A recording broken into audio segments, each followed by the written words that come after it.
Magde-date nga kami ng sugar daddy ko pero mukhang mauun siya pa. Shoot, mare, paano ko lulusungin to? Sirena siguro talaga ako nung past life kaya hindi ako iniiwan ng tubig. Sirena nga kaya talaga o baka naman tilapia.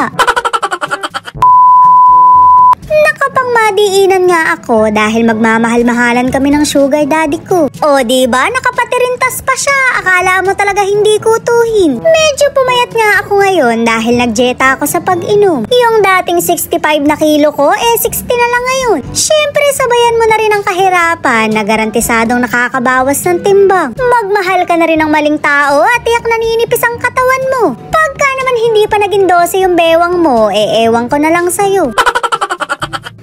Dalawa nga lang ang aalis ngayon at maiiwan ang bebe ko. Siyempre mare, iba yung lakad naming dalawa. Nagbanding naman na kami kahapon kaya elbow na siya ngayon. Babagal-bagal ka kasing magbantay, masusundan ka na ngayon.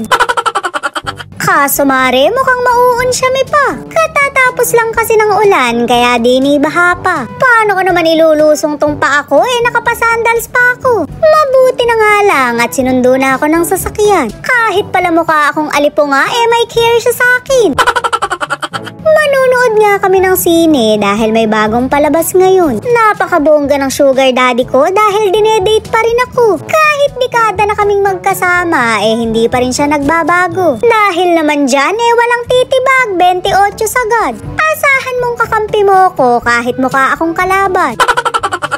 Shoot, mare, ako rin naman hindi nagbabago. Hindi pa rin ako marunong tumawid pagka walang kasabay. Mabuti na lang at palagi siyang nandyan kahit may pagkalula ako. Matatapos na lang talaga yung palabas, nasa kalsada pa rin ako.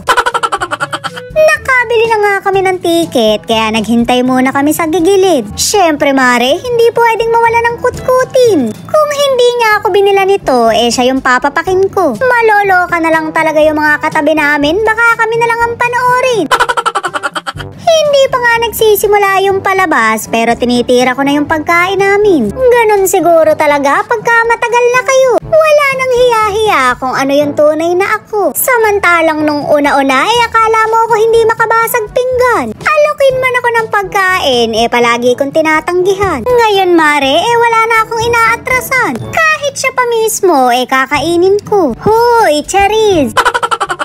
Kailangan kong mag-iinom dahil nakakaiyak yung panonoorin namin. Mababaw pa naman yung luha ko, baka matuyot na lang ako. Ring at pagkapasok namin ng sinihan, apura pa rin ang kain ko. Nagpa-deliver pa ako ng hotdog dahil nakukulangan ako. Grabe nga yung pinanood namin, wala akong naintindihan. Sa halip kasi na manood ako, nagmukbang lang ako.